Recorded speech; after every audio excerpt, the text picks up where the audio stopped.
Well, welcome to all of you. Again, my name is Dave Yaeger. We'll get started here. Maybe.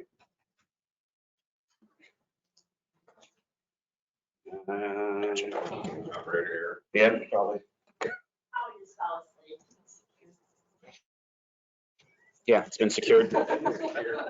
Shy. There. Let's go. Okay. Okay. Oh, that's fine. Yep, we're all good. Good. It does work. 3 hospitals, 360 beds, 13 clinics, or probably more than that now. This is probably pulled from an old data slide. Cancer centers, freestanding emergency departments. So we've got a lot of stuff going on with it in our organization. I'm assuming that most hospitals around here, or if you're looking to put cybersecurity, you're going to have that same breadth of this diversity in your relationships there. It's kind of what we have in our team. This is a biomedical and HCM team. I won't go through it all. Some of them are here in the front here. The boss was here earlier.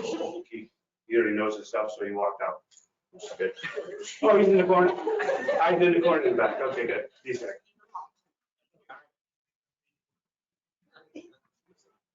So, getting started. I guess, where do you want to start? You want to start with what you know and what you don't know. So, in every presentation I do with these, the number one key in any cybersecurity area is knowing what you're trying to secure. So, I don't know what people use for their inventory. We've got a CMNS. I'll show you some slides here in a few minutes. We document a lot of stuff, probably a lot more than most folks do. And we're adding to it on a monthly basis. I guess we always find other things to add. But what are you inventorying? What devices need to be inventoried? Some maybe just whatever they service, right? So Biomed service X amount of equipment, and that's all they put on their inventory. You probably don't want to do that because we've got, let me go here. We've got devices that we are leased to us that we use in our cardiovascular area. They're on our network. We don't own them, but we still inventory them, so we know that they're there. We've got lab equipment that Biomed doesn't work on, but yeah, it's on our network, so we want to kind of keep a hold of that information as well. All sorts of different things. You know, there's all sorts of you can go as broad or as narrow as you want to on what you inventory, but I think you can't have too much information in your knowledge base of what you've got in your area, in your facilities, in your enterprise. What do you want? What data do you need to collect on that? So, if you're thinking about security, obviously you're looking at network security. We're not talking anything about physical security that they can walk out the doors with. So, network security. What's on the network? So you got IPs, MAC addresses, simple stuff, right? Well, that's the easiest thing that most IT collectors will gather already. So you need more than that. So you need OS number or OS versions, not just Windows 10, but what version of Windows 10. We've still got XP equipment in our facilities. I'm sure most of you guys do as well. Some even NT, which is a little scary, but we still have NT equipment. Trying to get rid of it, but it's $1 million buyout, so it's very difficult just to write a check for some of that stuff. So what else do you want to collect on here? So I've got here some notes. How is it connected? Is it wired or is it wireless? It means a big difference. If there's a vulnerability on your wireless controllers, then the wired devices don't matter, and vice versa. What does it integrate with? We actually put what is the device, if it integrates with anything. Does it integrate with the EMR? Does it integrate with a PACS system? So there's just a lot of very details that you want to do. We have to put in our admin users and usernames and passwords in this in our CMNS. So if any of the biomeds need to have access to that, they can go into our CMNS and get that data and continue their job. What tools do we already have? Well, IT has theirs, right? Cisco Prime, Cisco ICE, a couple of different mechanisms there. They got logging applications, all sorts of different things that they use. but that's typically just for the IT side. So what do Biomed say? So now lately, in the past probably 8-10 years, there's software applications that are out there that will sniff the network, passively gathering information for all devices that are on the network, including our medical devices. And that's some of what we'll talk about here today. So we need to invest in new tools. So that's part of what I was talking about there. The new tools that are coming out nowadays are specifically designed for medical devices and not necessarily for IT. And IT will obviously have to play a part. I'll talk about that in a little bit here. So again, here's some of the CMNS stuff that we have.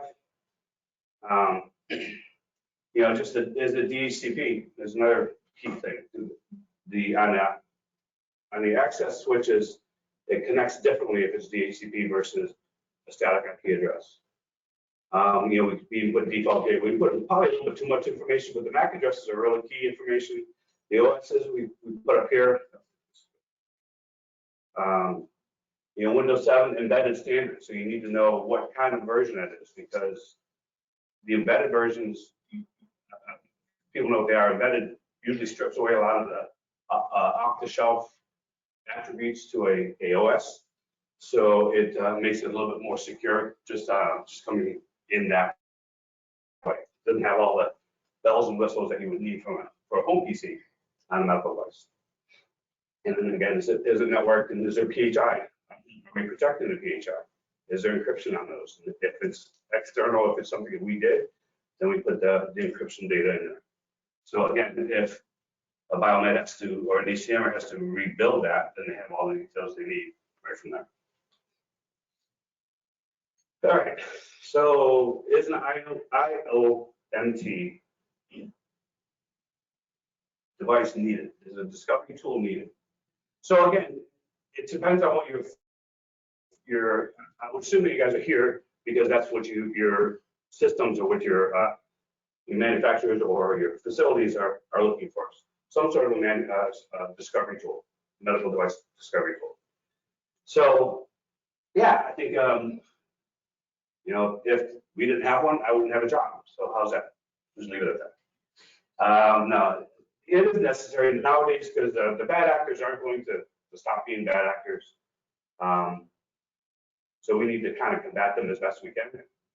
And the best way to do it is to have AI, artificial intelligence. So how do you determine if it's right for your organization?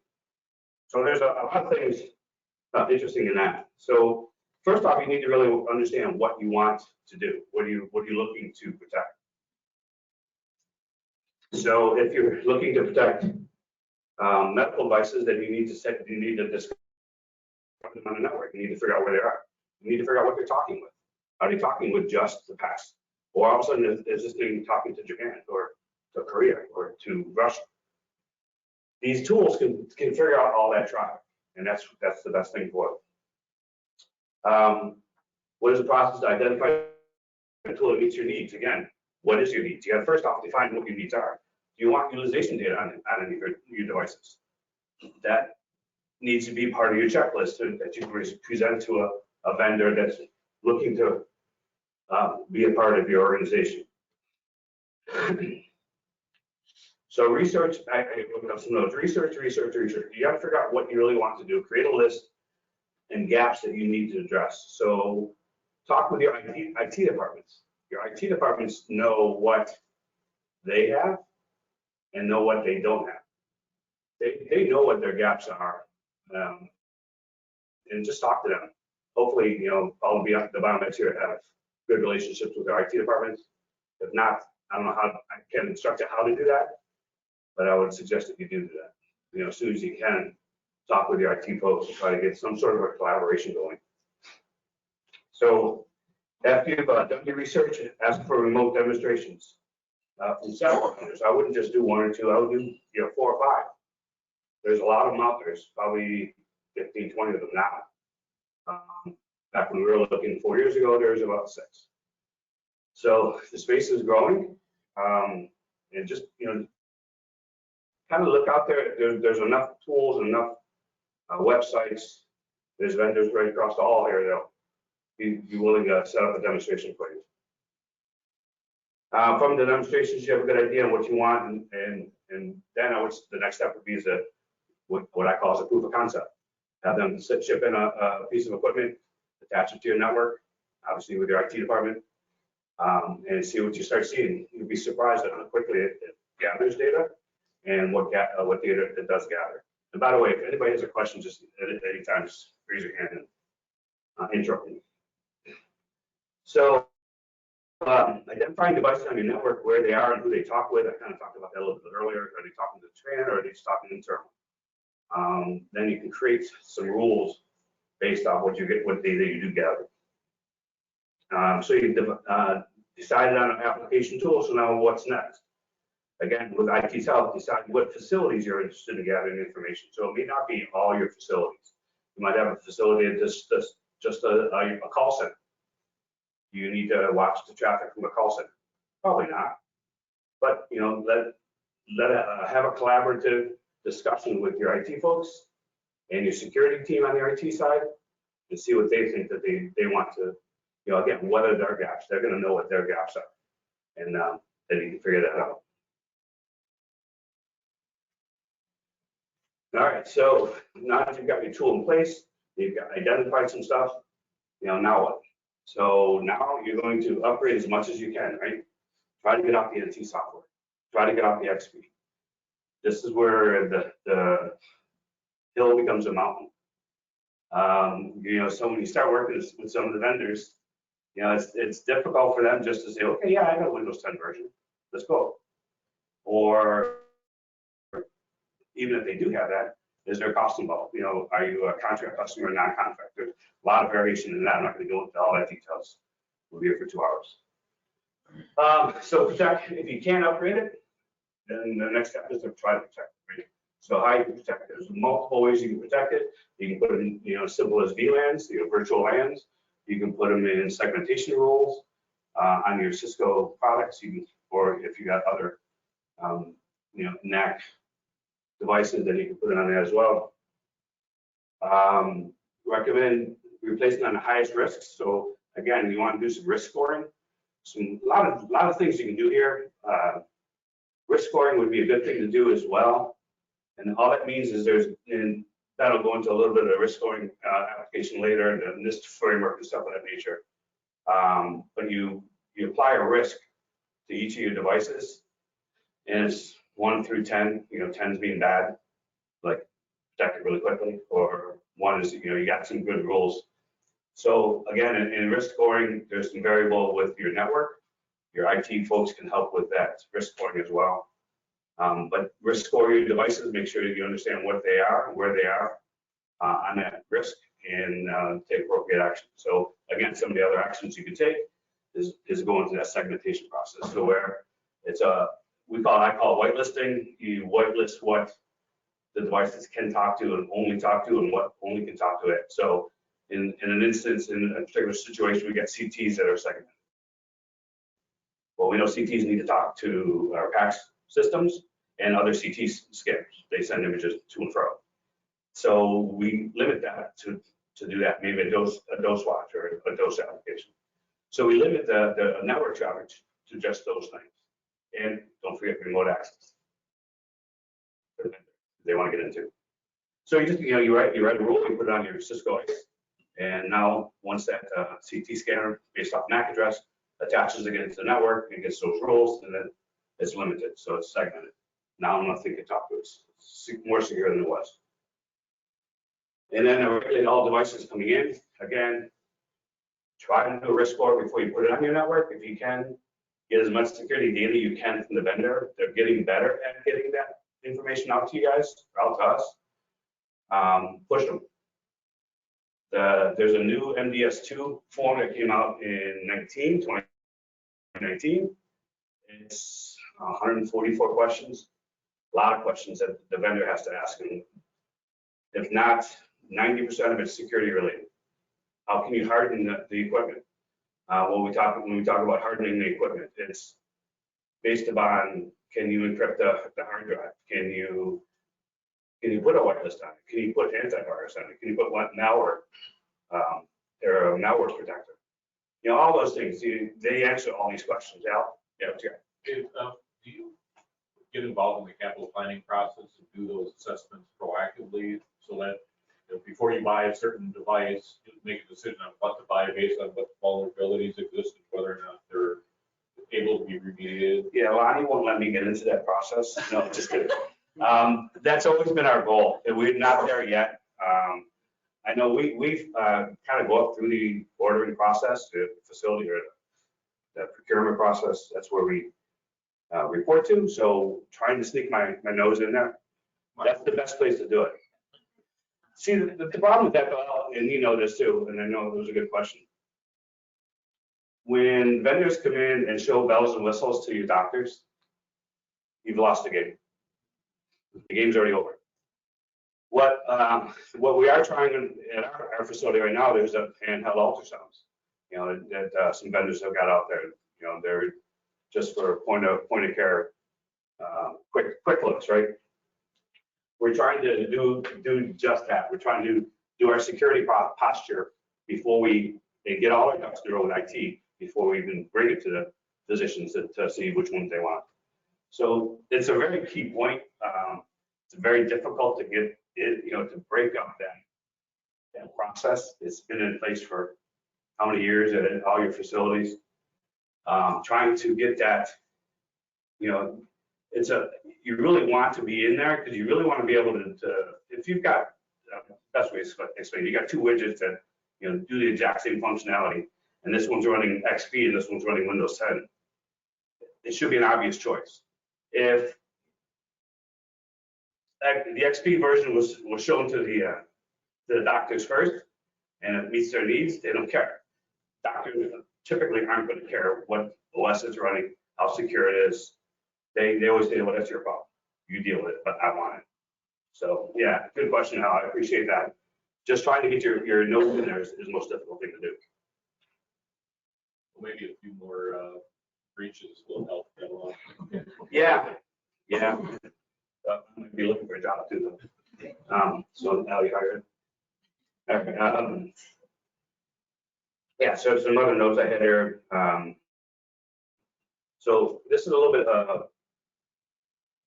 information on segmentation. It's a little bit messy slide, but it kind of depicts what is going on.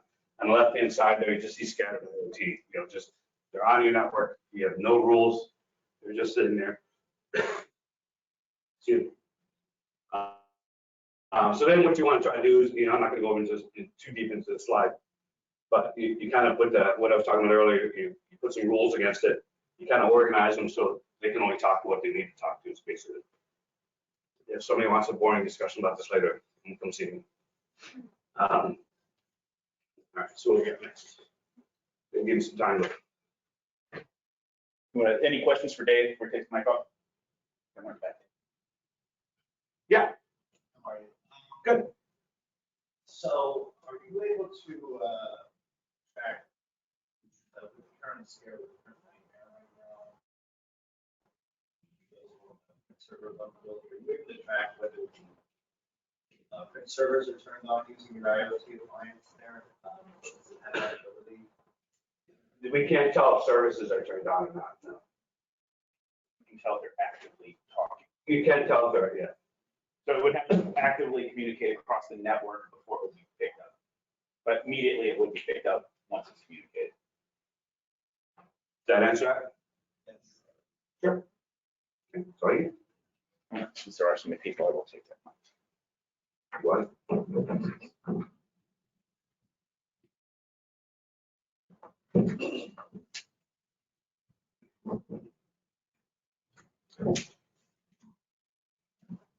We'll have a time at the end, Dave and I will answer questions. I'm sure there's going to be plenty of time at the end of the presentation. Thank you. So real quick introduction, I am Spen Stock. I do currently work for Ordr. I worked for Ordr for 8 months. Prior to that, I did 18 years in clinical engineering. Started out as a BMF1, ended up being a director over purchasing and over our cybersecurity program. I worked for SSM Health. I started a program very similar to what ProHealth has. I hired a Dave to do the work that Dave does, and we also purchased an IomT discovery tool. So if we have any more questions about that process, different looks, we did very similar to what ProHealth did. We did pick a different product, but very similar process to picking it out maybe 6 months to a year ahead of where ProHealth was making those decisions. So this framework, I'm sure we're all fairly familiar with this. It's been around IT forever. I'm going to talk about why it's more important in medical now and some of the legislation changes that make it more important in medical now. So Dave talked about a lot of stuff that's going on here. We're going to get up to the detect phase because we really never want to be in the respond, recover, or analyze phase, but it does happen. So identify, knowing what you have. Dave talked about it. You need to know what is out there to protect it. And there's a couple different schools of thought. There's the right one and the wrong one. Some people like to think that if they don't know it's there, then it's not their problem. And then there's those people who understand that whether you know it's there or not, and it's on your network or it's in your hospital, it's your problem. And knowing about it is much better than not. And then protecting. Dave went through some different ways to protect stuff. You can segment it, you can upgrade it, obviously. And you can use, there's multiple tools out there, and being flexible and being able to use all the tools at your disposal to protect the devices you're trying to protect is very important. And then also detecting when you do have an active intrusion, active vulnerabilities being utilized is also very good. Go forward. So identify. So Dave talked about tools to identify stuff. So there's a couple different things we can do here. We can look at one-time events. So you can have a service or a software service come in, walk around to all your equipment, pull all this information off, hand you a spreadsheet that says, here's all your devices, here's your Macs, your serial numbers, OS, all that stuff, and it's a snapshot in time. And as soon as they walk out the door, it's no longer valid because something's changed in your network. But you have it, at least at that point in time. Or you can have the software that comes in, does a scan, hopefully not too intrusively, of your network, puts together a list, they hand it to you, they walk away, they're done. You've got it, but it's a one-time deal. So, the pros of this, it's quick. You get the information, you get it fast. It's a one-time expense. You're not paying for it over and over and over again. And it's relatively inexpensive when you look at what the other options are. But the cons are that it's inaccurate. As soon as they leave, it's done. And it can be intrusive. If you do pay for the service, they're going around.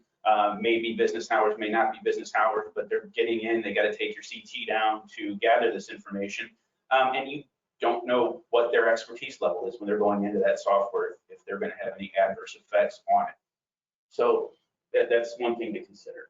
So then automated discovery tools. This is where we get into the probably 15 vendors that Dave brought up.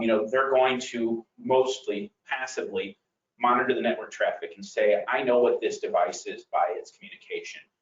Do that in many different ways. If it's communicating DICOM, a lot of information about the device can be found in the DICOM header. Take all that information out, give it to you.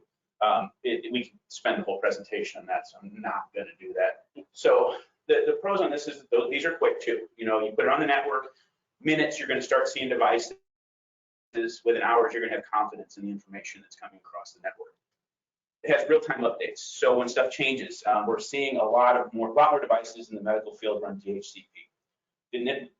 5 years ago, everything was static IP. Now you're getting infusion pumps, patient monitors that are running DHCP, and you don't know what the IP address is. So if they call up, they give you the tag, and you're trying to figure out what the IP address is. You don't really have the tools unless you get into certain systems to find out what that IP address is. With a tool like an automated tool, you would know that. You could go into your CMNS, if it's integrated, or into the tool and type in the MAC or the tag and find out what the current IP address is. Why do you think the industry's gone to DHCP more than fixed IPs? It's more on the portable devices, so your CTs, MRs, and stuff like that, it doesn't really matter that much. But yeah, if you're looking at infusion pumps, especially if it's a large organization that shares infusion pumps between hospitals, you've got different IP scopes that go back and forth. And you don't want to take an infusion pump, have it break over in the middle of the night, and then call someone in to come in and change the IP address so it works in the network in the hospital. If you use DHCP and do a DHCP reserve based on the MAC, you can take that pump from hospital to hospital to hospital. It'll pull the right MAC or IP scheme at every hospital and you don't have to worry about it. Is that you're evaluating based on how it's used?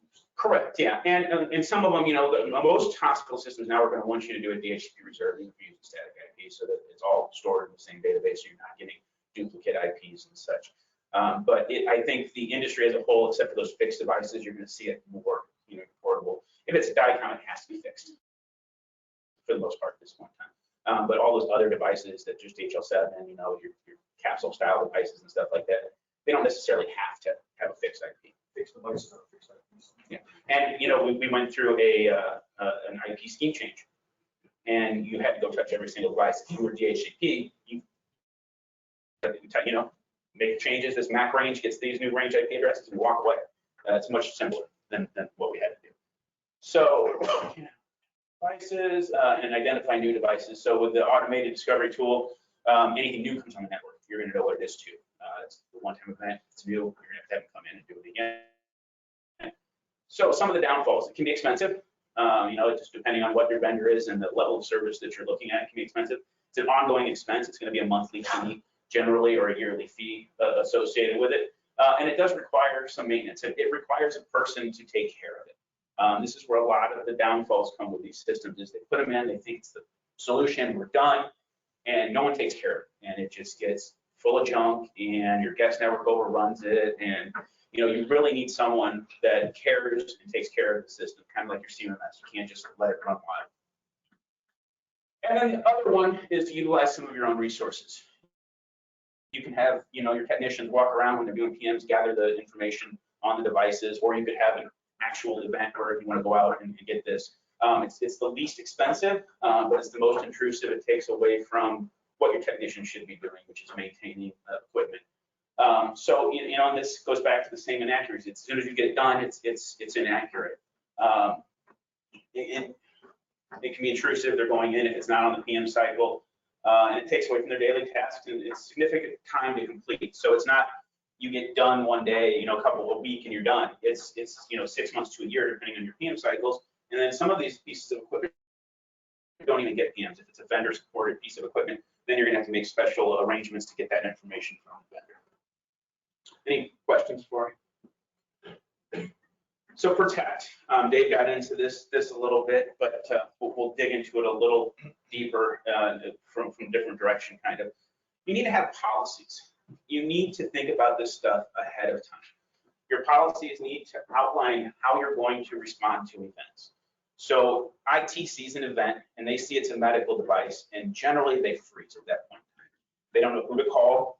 They don't know what to do. Their options are to take it off the network, which is not the greatest option, or to just kind of wait it out. So you need to have policies in place that when an IT event happens, they have a direction, a point of contact, a group to contact that they can contact and say, hey, we're seeing activity. Here's the IP address, here's the MAC. And depending on their access to the tools or their access to your CMS, that might be all they know. So it could be an infusion pump, it could be a CT, it could be your MRI, it could be anything. And they need to know who to call to make that judgment call, whether you can take it offline or no, we can't take it offline, but let's start investigating, or let's try to isolate it using other tools that won't make it inoperable. Your policy should include upgrades and patching procedures. You should outline how long it takes from when a patch comes out to when it needs to be on the system. There should be, when a patch is available, work order should be open. The time frame should already be determined based on how risky the vulnerability is, and that schedule then should be planned around that. It should all be lined out. You shouldn't be making these decisions one-off based on every single patch. You should have an encryption strategy. So encryption is happening by the vendors a lot more now. Local encryption, encryption in transit. My personal opinion is encryption at rest is much more important than encryption in transit. The piece of equipment walking out of the facility or someone taking information off of a piece of equipment is a lot higher risk than a man-in-the-middle attack where they're grabbing your data as it's moving along. This needs to be something every vendor is doing, especially if they can name PHI on their devices. Every vendor should include encryption at rest. Push vendors to do that. Don't buy their equipment if they don't have it. Tell them somebody else has it and say, I'm buying your equipment and this is why. And that's the only way we're going to get them to make these changes. It was a purchasing process. We can get into that on another slide, but it's the only time a vendor really listens is when dollars are involved. And if you're not buying their equipment and you're telling them why, they're going to change. If you buy their equipment and then ask them to help you out, they'll help, but they're not as motivated. And the new equipment valuations walks right into this. You insert yourself in the purchasing process. Most all capital systems have a process, and they generally use a software that has a checks and balances systems where people sign off as it goes along. Find out what it is, insert yourself in it. That a piece of equipment doesn't get purchased unless it's had a security evaluation and HTM has approved that piece of equipment. And like Dave said, you've got to stop the vendors from getting the physicians first. Because once the physicians decided they want something, it's over. So having good vendor control is extremely important, and your supply chain should already be doing this, and you just need to explain to them why it's important you get involved before they start showing stuff to physicians. And they should help you, and they should help you get inserted in that process, so you're not bringing equipment in that you have to protect day one. And if you are bringing equipment in that you have to protect day one, you know what protection you need to put on it day one, so it's not sitting out there being vulnerable when you could have it protected. And then a backup and restore procedures. This goes to recovery. I said we weren't going to talk to it that much, but you know, a ransomware attack, the fastest way to recover a medical device on a ransomware attack is to wipe it out and start from scratch. Even if you pay the money, the odds are these days it actually gone down in sophistication in recovering your data. So you pay, they give you the codes. It takes time, it takes money to get back up. You're better off wiping it, loading your backups, and continuing on with your day. So having backups, my recommendations: do your backups on your schedule by your policy. Have one on site at the device, and then have one either away from the device or somewhere in a standard spot where everybody puts their backups. I prefer a fire cabinet, but you know, do what you want. And that way, if anyone comes in and they don't know where the cabinet is, they can go to the device, hopefully find the backups. They can't find it there, you can send them there. I can't tell you how many times you've been running around looking for backups because the OEM vendor came in, did something, can't find the backup disks anymore. So always have 2 copies of those. Segmentation. So David got a little bit of segmentation, network, NAC policies, firewalls, VLANs. VLANs are segmentation, but VLANs are like the first line. They offer a little protection, but when it really gets down to it, you really want your NAC policies and your firewalls in doing their jobs. You really don't want to rely on VLANs. And then physical security is part of cybersecurity. This one's a little controversial, I'm sure. But you know, looking at things like USB blocks. If you go with Philips VS monitors, they have USB ports on the back. I've walked into rooms with patients plugging their phone into the back of the monitor, charging their phone, because you see a USB port, you use a USB port. So putting things into them that they can't access them, CTs, anywhere you could pull PHI from, you should physically block the ports on the USB. It's a painful process, but it does pay off. I think the VA probably does this the best. It also keeps your vendors from taking the same USB drive that they've taken to every other customer, placing it in the unit and using it to do an upgrade or grab some data or something along that lines. Isolate vulnerable devices. So, you know, no one's going to steal your CT, but they can steal an EMG, an EKG, anything that a laptop style based ultrasound, something along those lines. I can tell you this: it doesn't matter if they came into the network or it walked out the front door when the OCR is sitting on the other side of the table. They're aggravated no matter what. And you're more likely going to see something like that happen, where the crime of opportunity, as opposed to someone actually going after your organization. And it's going to take you just as much time, just as much money to recover from as if someone did get in and steal some data. Yeah. So I want to elaborate a little bit on the blocking USB ports. A couple things that does also for you is you mentioned the vendors coming in. Now they have to come through Biomed to be able to get the key to unlock the USB port. And while they're doing that, your Biomed should be scanning that USB stick that the vendor's bringing in on your hospital PC, scanning it for viruses before they stick it into your device. I highly recommend you have a air-gapped PC that's not on the hospital network, that has the most current virus profiles on it, that when you plug it in there, that way there's no risk at all. You plug it in there, and that is that dedicated PC for scanning vendor USB files. Yeah. So since Dave already kind of put that in, you slipped a little line in there and said, if the VA does this best. Yeah. Right. Well, can you elaborate on that? What is it? So that's where the first place I saw this was the VA. And they literally, they locked everything down. And they have a very, very strict policy for vendors. You have to come in, you have to get your device scanned. You have to follow their process specifically. And it's probably, I'm sure it's a pain in the butt to manage, but I have personally seen vendors bring viruses in and put it on computers. And it happens, and those are the kind of things that are more likely to happen than well, these, I take that back. I was saying this a year ago, I would say it's more likely to happen than ransomware, but it's gotten a lot worse in the last year. But those are going to be your pain points far before you see an actual network style attack. And the things you have to consider, and my personal opinion is physical security is cybersecurity. When I had an EMG walk out the door, it took over a year to resolve meetings, lawyers, stuff like that. This was a device that wasn't even networked. No idea. Physician was hand keying in all the data. They had no idea how much patient data was on it. They had no idea when it stopped and started. So basically, you had to go through every patient record and send them a letter saying you might have lost your data. You know, the damage to the reputation of the organization is high, and it could have probably been stopped with a $30 cable that connected it to the stand that was on. So, you know, taking those devices, identifying them in your CMNS as devices that could possibly be stolen, and then doing something to remediate that and tracking it so that when you do come in and say, hey, look, we physically restrain the device, we put these protections in place, it's going to take that time that you're spending with the investigator way down. Anything that you've done to remediate those type of things. Any questions? So detect and respond. So this is, you know, this is where you work with your IT. Dave said it, I'll say it again. The silos of IT, even in IT, there's silos. There's security, there's networking, there's desktop, and then there's also the big silo of HTM to the side. You've got to break those down. If you are not working directly with your IT department, you've got to start. They have tools, even if you don't have an IomT discovery tool, they have tools that are going to detect intrusions and devices that are acting up. But if they don't have a good relationship with you, they're not going to know what to do.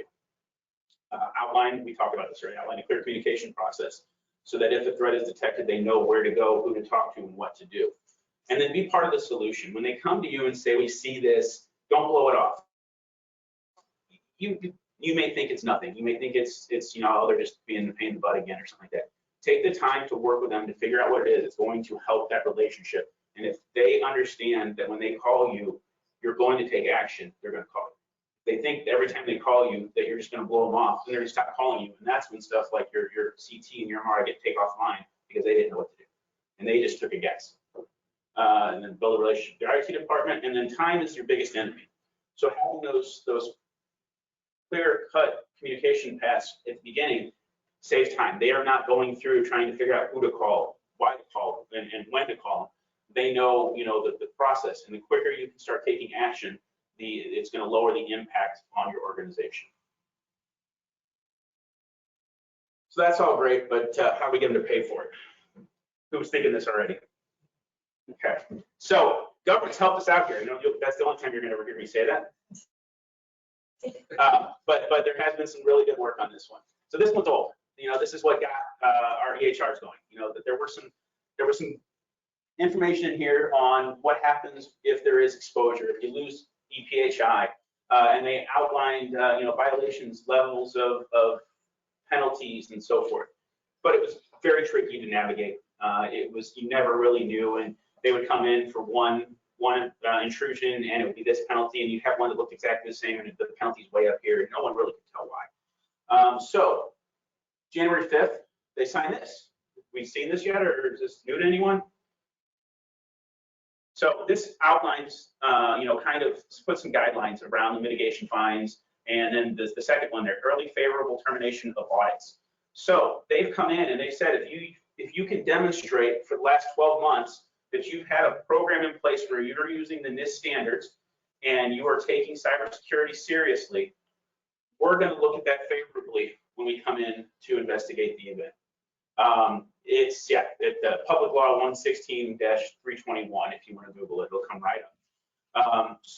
There's a lot more to this, but it calls out the recognized security practices, and there's the recognized security practices right there. Another key point right here, if you want to Google stuff, is the 405D. There's a 405D commission or group who have a lot of documentation on how the NIST standards can be applied in healthcare. This puts dollars there. It's not now dollars. It's not, you're not saving capital or anything like that. But if you look at the industry as a whole, it's not an if, it's a when you're going to have an event. Whether it's someone coming in, whether it's ransomware, whether it's a device leaving the place, you're going to have to deal with this. And if you can demonstrate that you have put thought and effort and made clear, conscious effort to keep the events from happening, it is going to help you immensely when you're sitting at that table. Any questions on this one? I recommend just going out and reading it. It's it's a page and a half. It's not a lot, and it's just it's an addendum to that original law. So that's all I have.